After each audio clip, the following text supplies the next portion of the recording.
Sure, it's a lot for him. Well, he's a lot like his father, so he's tough. He's gonna be okay. I don't know if you've heard, but Lucas is back. The Corinthos coffee warehouse was experiencing a buzzing bustle as a result of the movement of containers and the retaking of inventory. Despite this, the warehouse was rather peaceful. With a gloomy expression on his face, Sonny Corinthos sat in the rear office, next to his desk, and went over the reports that were related to the logistics. A whiff of roasted beans could be detected in the room, and there was also a trace of the salty air that had been carried in from the docks that were located nearby. A quick peek at the watch indicated that he was anticipating Carly's arrival at any time. It had been a brief but direct message that she had sent earlier, which stated, "We need to talk about the children. I'll be waiting for you at the warehouse." A short amount of time was all that Sonny had to wait. He could hear the sound of her heels kicking down the corridor from any location. He was able to identify it. She must have been intimidating when she entered the workplace because she stood out from the crowd. The way that Carly's eyes caught the stillness and suddenly focused on Sonny showed that her posture was at war with itself, as if her whole essence was functioning out of two separate directions. The redness in her otherwise blue dress stopped at her waist, and the way that her eyes caught the stillness and suddenly focused on Sonny. She cast a quick glance in his direction before yelling out, "Sonny," and then closing the door behind her. "I am grateful that you have taken the time to do this. As it pertains to you?" He made a gesture toward the chair that was directly across from him and stated, "Always." "What exactly is going on presently?" The tone that you used was really serious. Carly sat down and placed her suitcase on the ground before taking a seat. She shifted her torso forward by a very little degree and brought her hands together with the rest of her body. Everyone agrees that it's for the children, including Michael, Jocelyn, and even Avery. In the short time that has passed, there has been a great deal of taking place, and I believe that it is high time that we are both on the same page. As he acknowledges this, Sonny becomes more empathetic. His weak spot was his family, which was also the thing that he cared about the most. It's acceptable. Begin from wherever you are, regardless of where you are. Willow and Michael are both present. Carly began by addressing Michael in a constrained tone and stating first, "Michael. He has been under a great deal of stress as a result of Willow's condition, as you are aware. Although she is making progress in her rehabilitation, it is slow. You can sense that it is wearing on him. She is making progress." Sonny let out a loud and forceful sigh, his brow furrowing. During the time that he had been observing Michael and Willow, Carly's observations brought a fresh dimension to the already existing situation. "I am fully aware of this. He is making an effort to keep it together, but I can feel the cracks beginning to appear. Sincerity compels me to inquire about his well-being." Carly added, "He's holding it together for Wiley and Willow," with a hint of concern in her tone of voice. On the other hand, Michael takes on more than he is able to chew. "In addition, I have been making an effort to assist in any way that I can, all the while spending quality time with Wiley and ensuring that Willow has all that she requires. Regarding Sonny, he is still able to keep you at a distance. For the time being, I do not believe that he is prepared to forgive completely." Sonny tightened his jaw in a severe manner. It was an ache that Michael attempted to push down, an agony that he tried to ignore the distance from his guy. But the tenderness of their distance was a hurt that he could not mask. That was the sorrow that Michael had for him of being far away in his heart. "I know," he repeated, raising his voice to a low pitch. "It is not likely that he will transform into a completely different person overnight. It is the only thing that I want him to understand, and that is that I am always there for him, Willow, and all of them. The sincerity that Sunny displayed was acknowledged by Carly with a nod of her head. Therefore, it is imperative that you continue to show up, Sunny. Even if he won't admit it, it is significant. Rebirth of Jocelyn's independence from British rule. Carly continued by saying, and then there's Jocelyn, which served to refocus the subject. You are familiar enough with her to understand that she is not necessarily in the middle of things, but she is doing very well in college. Dex has been the one who has been doing the best as of late. After hearing the name Dex uttered, Sunny's demeanor changed to one of extreme seriousness. The fact that Jocelyn was associated with someone who was so near to his world caused him to hesitate for a while. He asked, "What about Dex?" with a tone that conveyed a trace of protective displeasure in his voice. "What about Dex?" This was corroborated by Carly, who stated, "They are serious. Tell you the truth, I believe that he is a wonderful candidate for her. It is, on the other hand, something that I am quite concerned about. Sunny, I am aware that Jocelyn is a young lady who possesses a lot of strength, but she is also young, and the risk that she faced by being in close proximity to Dex is very real." Sunny slumped back in the chair during the time that he was thinking about what she had said. My response to him was, "Dex, I've been keeping an eye on you. In addition to being bright and trustworthy, he is also cautious. To be sure, you are correct. There is a danger involved. It would be unwise for Joss to get involved with something that she is unable to manage." As Carly spoke, her tone became more subdued and she said, "I know." In spite of this, she is obstinate, which is not surprising given that she is her mother's daughter. The fact that she is going to make her own choices is something that we need to acknowledge and respect. If this is the case, then our only option is to provide assistance to her whenever she requires it. Sunny gave a slight nod of his head, one corner of his mouth twitching in the direction of a smirk. "You are the one who is responsible for that fire on her end. You are aware of that." A smirk was given by Carly. "Obviously, you are a major lover of it." The ever-increasing interest that Avery has. As soon as Avery was mentioned, Carly's perspective shifted once more, and her eyes widened in surprise. "A great number of inquiries have been coming from your younger daughter over the course of the previous few days." In a surprised expression, Sunny lifted one eyebrow. "May I ask you a few questions today? What do you think about that?" The explanation that Carly provided included the following: "About you, about me, and about the reasons why things are the way they are." She is so inquisitive and so intelligent. In spite of the fact that we continue to spend time together as a family, she expresses interest in knowing the reason why you and I are no longer together. An expression of gentleness appeared on Sunny's face when he mentioned Avery. Now that she has reached this age, she is at a place in her life where she wants everything to be corrected completely.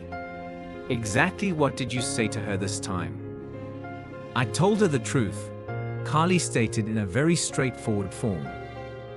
"That we love her, that we will always be her parents, and that the fact that we are not together does not mean that there is no family," she said.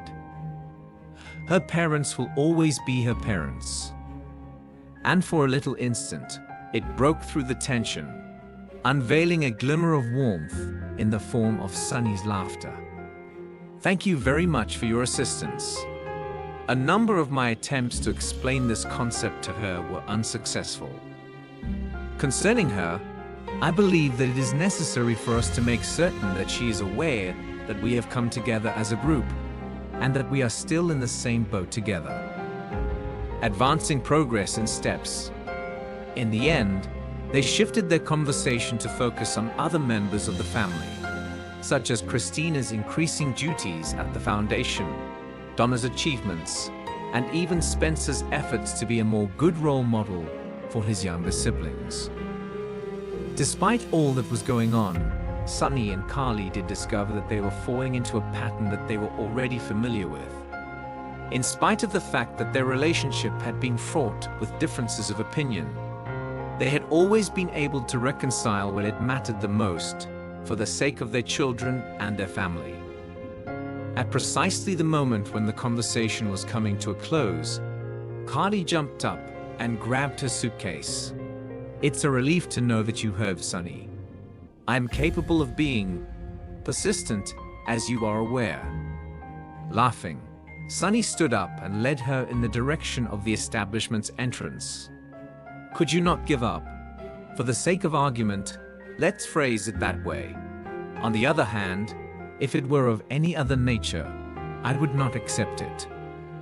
An uncommon instance of unspoken comprehension occurred between them, which, for a little instant, shed light on the fact that their connection continued to exist, in spite of everything that had led to their separation in the past.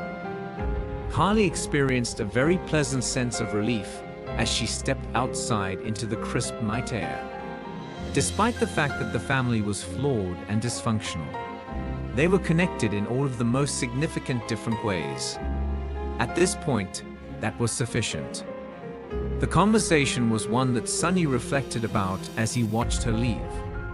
There was one thing that he was certain of, and that was the fact that he and Carly would constantly find themselves on the same side when it came to matters pertaining to the family.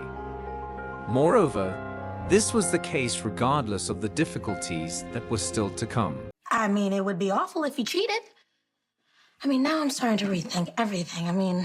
No mix-up. It was a deliberate deception. He had convinced the staff there that he was allowed to. The town of Port Charles was bathed in a gentle orange light as the sun descended below the horizon, and the activity was noticeably subdued as a result.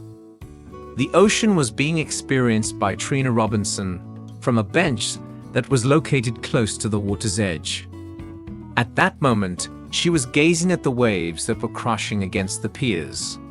She sat there, her fists clenched over her phone, her mind racing as she attempted to make sense of what the events that had occurred earlier meant. Before the email was sent out, Laura Collins, who is both the matriarch of the town and the mayor, had already arranged for a private meeting to take place. As a result of the peculiar character of the request, Trina pondered to herself that a woman of the highest order and the most stringent expectations, such as Laura, would be interested in meeting with someone like her.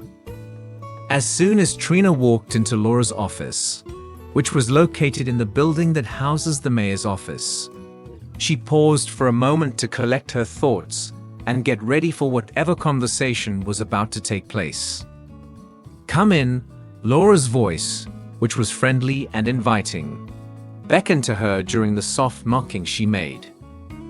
A mixture of resolve and concern could be seen on Laura's face as she sat behind her desk.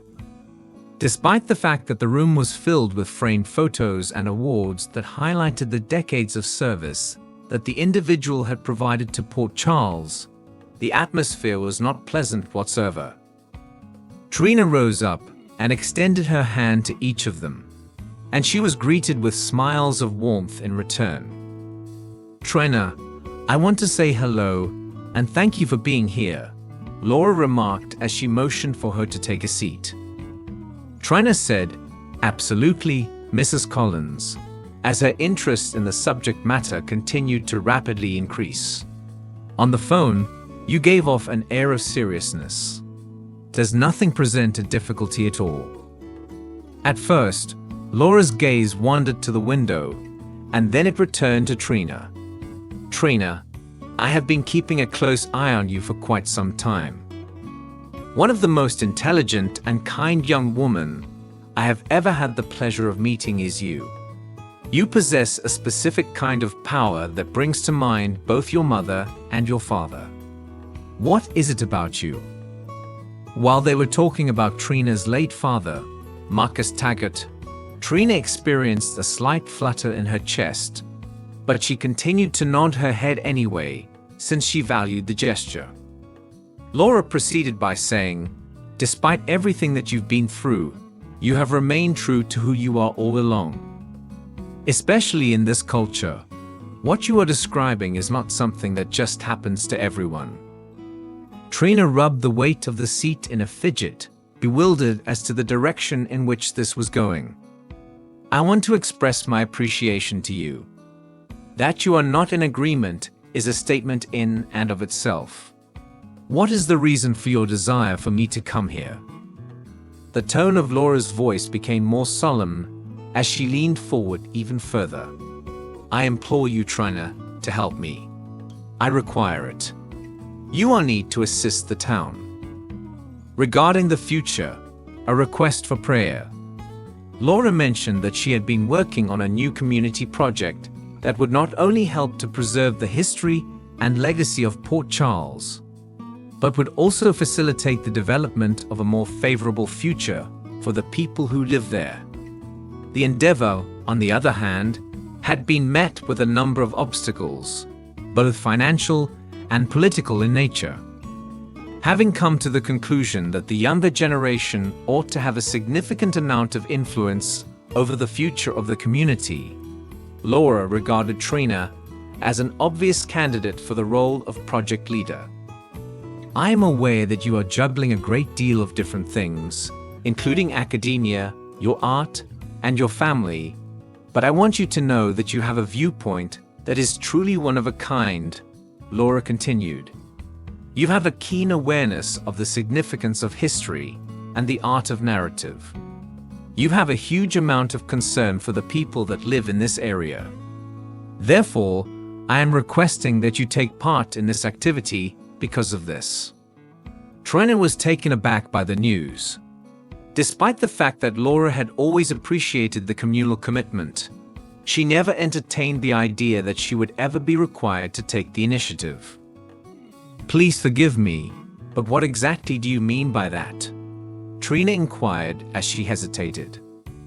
Laura smiled as she observed the expression on Trina's face, which was that of a mixture of happiness and concern.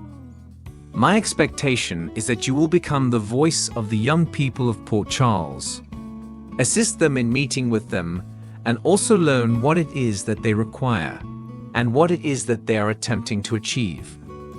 Furthermore, I would like for you to take the initiative to organize a number of community art projects that will honor the history of our town, including its challenges, its achievements, and its inhabitants.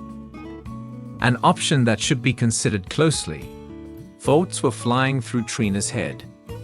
She contemplated everything that she had gone through, including the passing of her father, the difficulties of negotiating the transition into early adulthood, and the recent upheavals that she had experienced in her relationships with her friends and family.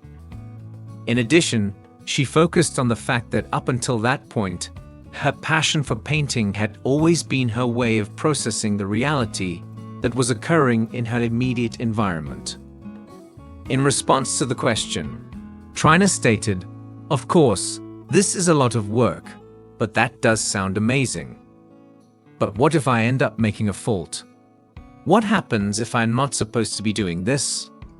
After crossing the desk, Laura leaned over and placed a soothing hand on Trina's shoulder at the same time. "It's not going to be a problem for me, Trina, in any way. In the event that you do make a mistake, I will be available to assist you in resolving the issue. The objective here is not to perform your finest work. Rather, it is to just turn up and show that you care. This is something that I am confident you are more than capable of accomplishing." A deep breath was taken by Trina at the very moment when Laura's remarks began to settle over her like a gloomy cloud for her. As she reflected on the significance of this location to her, she thought about the individuals in her life who had left an impression on her and the stories that were worthy of being told. In a calm and collected manner, she finally stated, "I'll do it. I will be of assistance to you. I solemnly swear that I will give my absolute best effort on the field." An expression of happiness appeared on Laura's face, and she instinctively moved over to Trina and gently took her hand. "Trina, it is a pleasure to know you. This means a great deal to me and to Port Charles, and you have no idea how much it means to me. It's the beginning of a new chapter."